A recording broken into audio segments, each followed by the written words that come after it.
Hi, welcome to the Dirty Fingernail Studio. Today we're going to learn about making pop-up cards. So take a moment to gather your art supplies.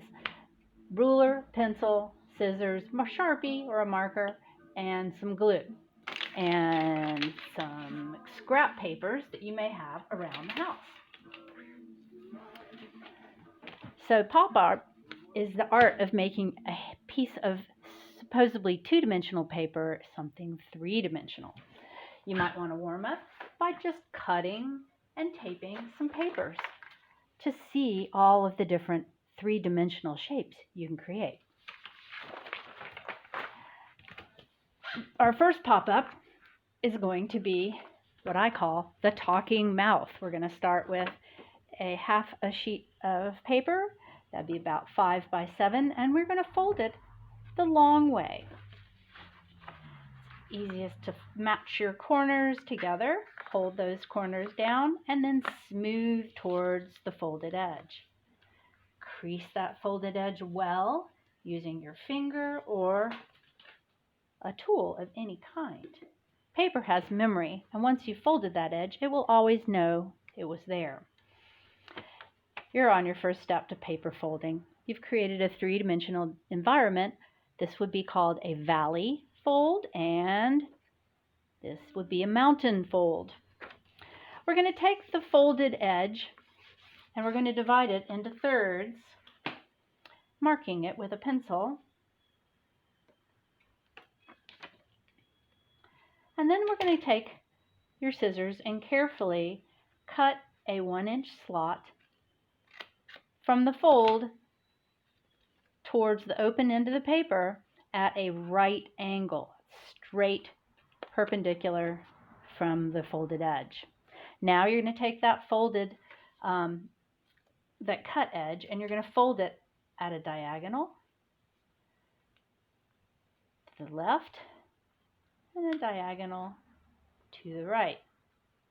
Depending on your end goal, you can make those triangles the same size, symmetrical, or different sizes, asymmetrical.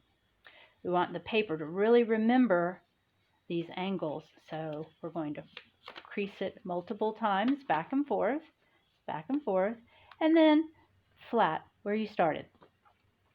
Open up that horizontal piece of paper from the valley and poke the mouth through. Crease it all the way to remind it, and you have a talking mouth. You can embellish your talking mouth by adding color on the back, three-dimensional eyes, and other features. Or you can really have fun with collage.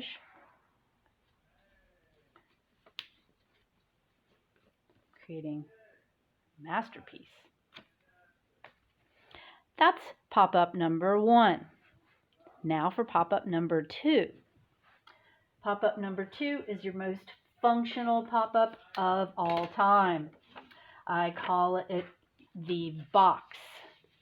We'll start with a half a sheet of paper,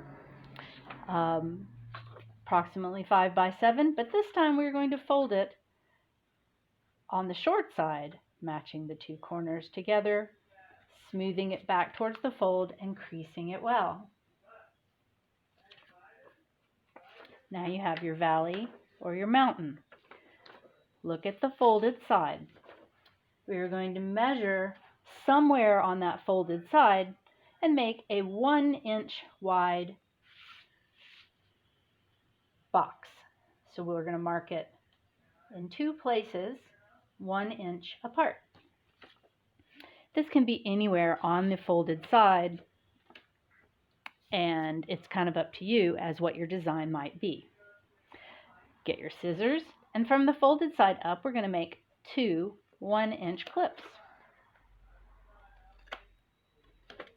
This should complete a right-angled square box that we can fold back and forth like a hinge